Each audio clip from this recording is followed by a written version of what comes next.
ఇల్లు నిలబడాలంటే పిల్లర్లు ఉండాలి, బండి నడవాలంటే పెట్రోల్ పోయాలి, మనం పని చేయాలంటే టైంకు ఓ ముద్ద తినాలి, పతంగి ఎగరాలంటే దారం ఉండాలి, ఫోన్ పని చేయాలంటే ఛార్జింగ్ ఉండాలి, ఇంట్లో మిషన్ నడవాలంటే కరెంట్ ఉండాలి.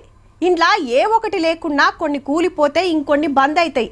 మరి మన బతుకు బండి నడవాలంటే గిది ఉండాల్సిందే. ఇక మన జిందగీకి ఆధార్ కార్డే ఆధారం కాబోతుందిలా. సినిమాలకు పోయినా, హోటళ్ల రూమ్ తీసుకున్నా, ఆఫీస్లో అడుగు పెట్టాలన్నా, అపార్ట్మెంట్ల చుట్టాలను కలవాలన్నా, రెస్టారెంట్ల దావతికి పోవాలన్నా, పార్కుల షికార్లు చేయాలన్నా, పార్కింగ్ల బండ్లు పెట్టాలన్నా ఆధార్ కార్డు చూపించే రూల్ తెస్తుర్రు మరి సెంటర్ వాళ్ళు. వామ్మో ఎన్ని జిరాక్సులు పెట్టుకోవాలే, పాతొక్క కాడికి కారెట్ పట్టుకోవడు అవుతుందా అంటూరా? వాజీవే. గందుకే కొత్తగొచ్చే ఆధార్ యాప్ ఫోన్లకు దించుకుంటే చాలు, మీ ఆధార్ కార్డు మీ కార్డు ఉన్నట్టేగా.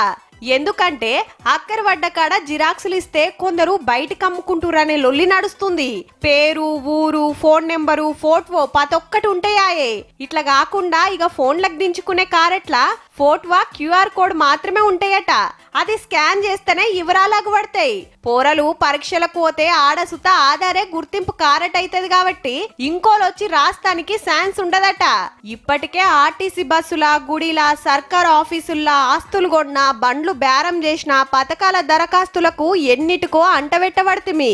ఇక రేపు బువ్వ తినాలన్నా, టీవీలు చూడాలన్నా, ఫోన్ వాడాలన్నా ఆధార్ కార్డే అడుగుతారేమో పో.